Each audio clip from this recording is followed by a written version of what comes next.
And let's be honest, you clicked on this for a very specific reason.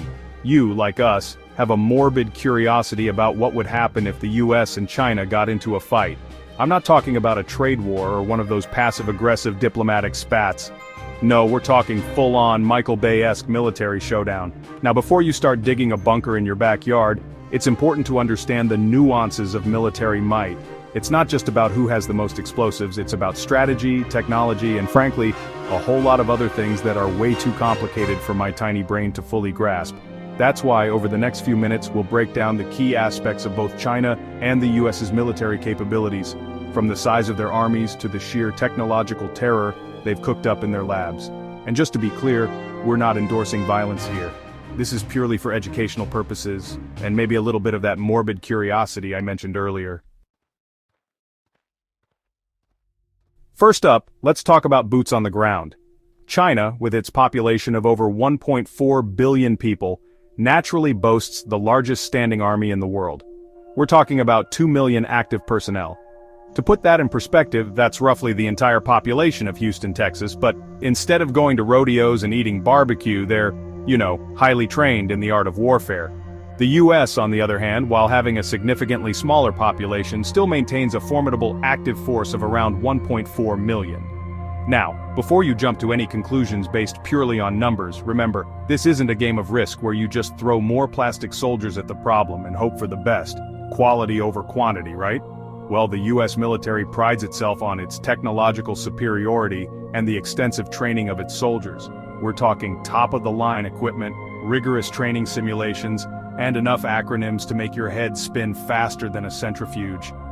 China, however, isn't just sitting on a pile of rusty AK-47s. They've been investing heavily in modernizing their military, focusing on areas like cyber warfare, hypersonic missiles, and technologies that sound like they were pulled straight from a science fiction novel. So, while the US might have the edge in experience and tech, China's sheer size and rapid modernization make them a force to be reckoned with. It's like that old saying, quantity has a quality all its own. Though to be fair, I'm not sure who originally said that, but it sounds like something Sun Tzu would mumble while conquering a bowl of noodles. Alright, let's move on from the land and dive into the slightly less stable terrain of the ocean. When it comes to naval power, things get a little bit more slippery. The US has long been the undisputed king of the seas, thanks in no small part to its fleet of 11 nuclear-powered aircraft carriers. These floating fortresses are essentially mobile military bases, capable of launching aircraft and projecting power anywhere in the world. China, on the other hand, has been playing a bit of catch-up in the carrier game. They currently have 2 aircraft carriers in operation, with a third one on the way. Now you might be thinking 2 versus 11? That doesn't seem like a fair fight, and you'd be right, it's not. But China's naval strategy isn't about mirroring the US's. They're focusing on what they call anti-access/area denial, which is a fancy way of saying they want to make it really, really hard for the US Navy to operate in their backyard, specifically the South China Sea. How do they plan on doing that? Well, submarines for one. China has been rapidly expanding its submarine fleet, and they're not just your run-of-the-mill diesel-electric subs. They're developing increasingly sophisticated nuclear-powered submarines capable of launching ballistic missiles from thousands of miles away. So, while the US might still rule the waves on the surface, the underwater domain is becoming increasingly contested. It's a bit like that scene in Jaws, except instead of a giant shark, it's a bunch of really expensive torpedo-laden metal tubes. And nobody wants to be caught in the water when that particular Jaws theme starts playing. Chapter 3. Air Superiority. This is where things get turbulent. Okay, enough about boats, let's talk about the things that go whoosh in the sky. When it comes to air power, both China and the US have invested heavily in developing some of the most advanced fighter jets the world has ever seen. The US has long relied on its fleet of F-15S, F-16S, and the stealthy F-22 Raptors and F-35 Lightning IIs. These are all incredibly capable aircraft, packed with advanced radar systems, weapons, and enough computing power to make your average gaming PC blush. China, however, has been working hard to catch up. They've developed their own stealth fighters, the J-20 and J-31, which on paper at least, seem to be pretty comparable to their American counterparts. Of course, the true test of any fighter jet isn't in the spec sheet, it's in the air, and there's limited information about how these jets would actually perform in a real-world scenario. But it's not just about fancy fighter jets. Both countries also possess a wide array of bombers, transport aircraft, and helicopters. Because modern warfare isn't just about dogfighting, it's also about logistics and being able to deploy troops and equipment quickly and efficiently. And let's not forget about drones.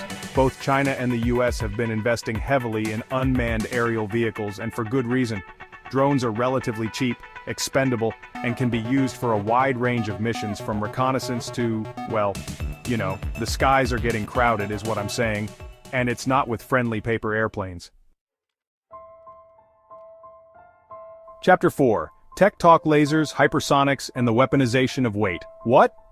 Now let's talk about the really fun stuff. The kind of military technology that sounds like it was ripped straight from the pages of a science fiction novel. Because frankly, that's where things are headed.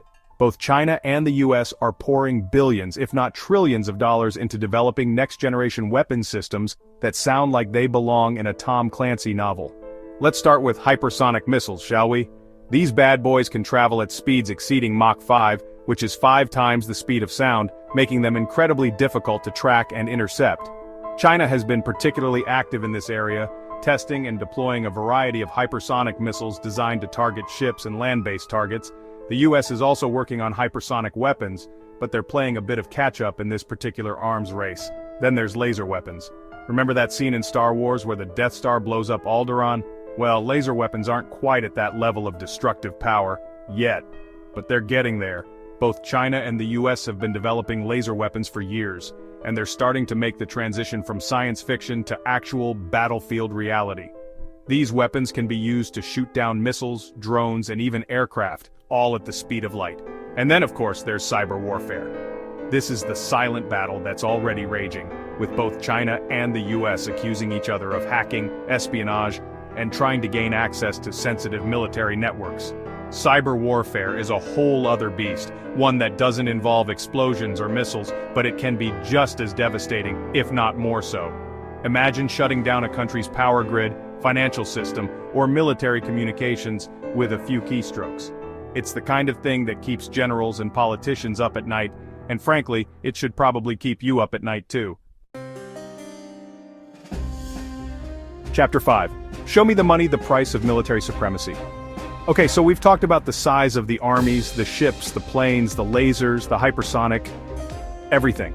But all of this military might comes at a cost. A very, very large cost. The US, with its massive military-industrial complex, spends more on defense than any other country in the world. In 2023, the US defense budget was a whopping $886 billion. That's more than the next 10 countries combined. China, while still a distant second, has been rapidly increasing its military spending in recent years. In 2023, China's official defense budget was $292 billion. However, some experts believe the actual figure could be much higher, as China is known for being, shall we say, a bit opaque when it comes to its military spending. Now, some might argue that this level of military spending is necessary to maintain global stability and deter aggression. Others argue that it's a colossal waste of money that could be better spent on education, healthcare, or even just, fixing potholes. But regardless of where you stand on the issue, one thing is clear. The US and China are locked in a very expensive competition for military dominance. It's a competition with no clear winner, and one that has the potential to have a significant impact on the entire world. Chapter 6. So, who would win? That's our whirlwind tour of the US and China's military capabilities. We've looked at the size of their armies, the might of their navies, the cutting edge of their air forces, and the frankly terrifying potential of their technological advancements. So, who would win in a hypothetical showdown? Honestly, it's impossible to say for sure. Modern warfare is incredibly complex, and there are so many variables to consider. Any direct conflict between these two superpowers would have devastating global consequences. But this isn't about predicting the apocalypse, it's about understanding the forces at play in our increasingly complex world. So, what do you think? Which country do you think has the edge? Let us know in the comments below, and don't forget to like, subscribe, and share this video with all your friends who are equally fascinated by the terrifying prospect of a global military conflict. Until next time, stay informed, stay curious, and try not to lose too much sleep over the possibility of a robot uprising.